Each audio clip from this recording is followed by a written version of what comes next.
Mas assim, você veio de Águas, você já estava na igreja, você já estava no louvor, você estava casada. Só que uma coisa que, assim, eu acho muito importante a gente comentar também da sua história, uma das transformações que Deus fez em você, é que vocês eram muito sozinhos, né?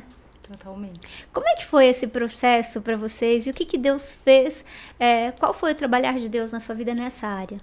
Nossa, foi eu acho que é até difícil de falar, porque foi algo assim extraordinário que a gente precisava viver muito, porque era eu, Gabriel, Gabriel e eu e Gabriel, Gabriel e eu sempre, pra tudo, em todo tempo, toda hora. E assim, em partes porque nós nos limitávamos. Acho que os dois eram lá do interiorzão e eram menos sociais, mas em partes também eu sentia um pouco de dificuldade das pessoas em se aproximar. Mas eu também acho que a gente não dava tanta abertura para aquilo, então acabava que sendo consequência.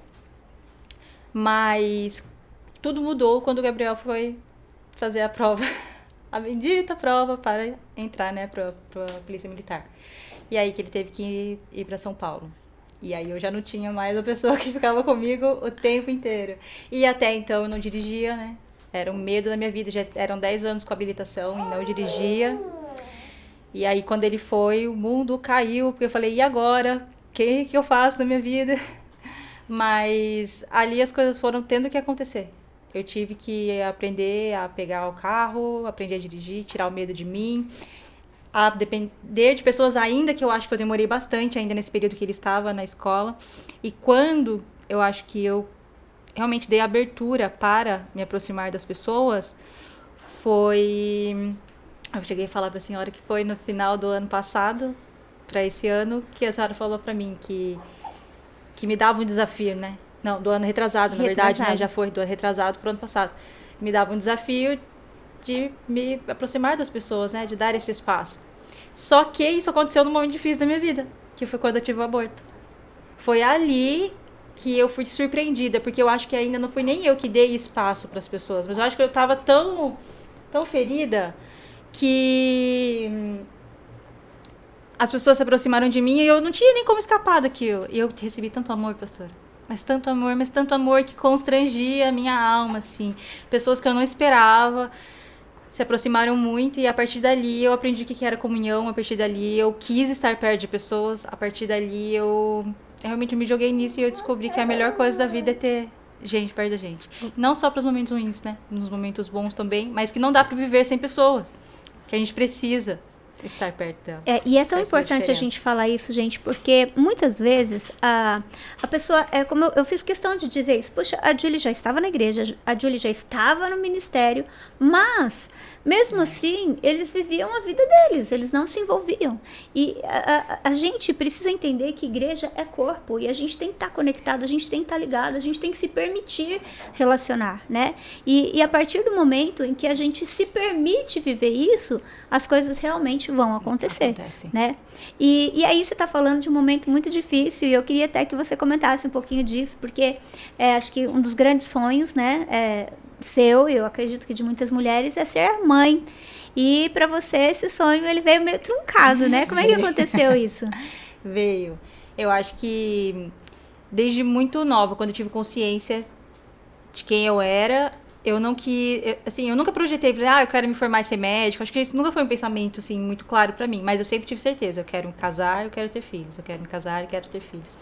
E aí demorei ainda quase 7 anos, né, casada, para pensar em ter filhos, mas aí nós planejamos e tentamos e engravidei. Só que com quase indo para 3 meses, eu descobri o aborto retido, né, não tive sangramento, não tive nada, ao contrário, meu corpo ainda estava produzindo tudo normal, passando mal normal, e demorei para descobrir isso. E aí foi muito difícil. Acho que foi para mim, eu posso falar que para mim hoje foi a minha experiência mais dolorosa até aqui. Para muitas pessoas, o que eu mais ouvi, e até eu quero deixar aqui para aconselhar, nunca fale para a pessoa, é normal, porque a gente não sabe o quanto aquela pessoa queria. E aí a dor daquela pessoa, a gente não tem como mensurar, pastor. Por mais normal que seja perder um primeiro bebê, só que a pessoa que quer sabe o que ela sofre, a forma como ela sofre. Então, às vezes não é legal a gente falar para a pessoa do que é o normal, apesar de ser normal. Mas foi muito doloroso, só que também em contrapartida, hoje eu entendo, assim, que foi necessário eu conhecer outra parte de Deus, um aconchego, um afago, nossa, uma outra face de Deus mesmo, né? Eu conheci a face de Deus na unidade com irmãos, na mesa, de estar na mesa com irmãos. Conheci a face de Deus de um cuidado dele, de um zelo com a gente, de um amor, assim, que supre toda e qualquer dor na vida da gente. E aprendi que quando a gente descansa nele, a gente é muito agraciado. Porque depois de algo tão difícil, a gente foi tendo conquistas, né? A gente comprou nossa casa. E logo entrei na minha casa própria. O que aconteceu comigo? Tava grávida. Tava grávida. E assim, não era pra ser. Porque a médica deixou bem claro, 1 ano após, né? E foram, assim, coisas de meses eu descobri a gestação. E agora eu tenho a minha filhinha. Gente, na verdade, vocês estão ouvindo durante toda a gravação aí um barulhinho diferente. É a Helena.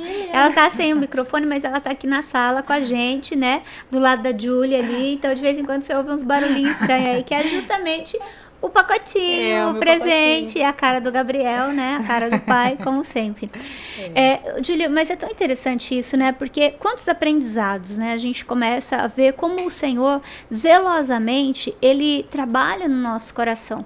Então, Ele vai tirando, né, de dentro de nós, algumas coisas que a gente vai estabelecendo. Como, por exemplo, eu penso que um dos grandes aprendizados, né? O começo do aprendizado da nossa vida é justamente a gente falar assim, poxa, eu vou me permitir viver, eu vou me permitir aprender algo. Então, esse primeiro aprendizado foi justamente aprender a se relacionar com pessoas, né, Júlia? Então, a gente percebe, né, que o primeiro passo que eu vejo, assim, do trabalhar de Deus na sua vida, ele está relacionado, primeiro, com a perseverança, né, que foi você não desistir do seu chamado, mas você seguir em frente. E o segundo foi justamente essa questão de você permitir, né, que outras pessoas fizessem parte da sua vida. Queria que você falasse para as mamães aí, para que de repente, né, para alguém que está desejando viver um sonho e de alguma maneira teve uma interrupção, um aborto, né? Não necessariamente um aborto físico, mas às vezes um aborto emocional, um aborto espiritual, um aborto desse sonho, né?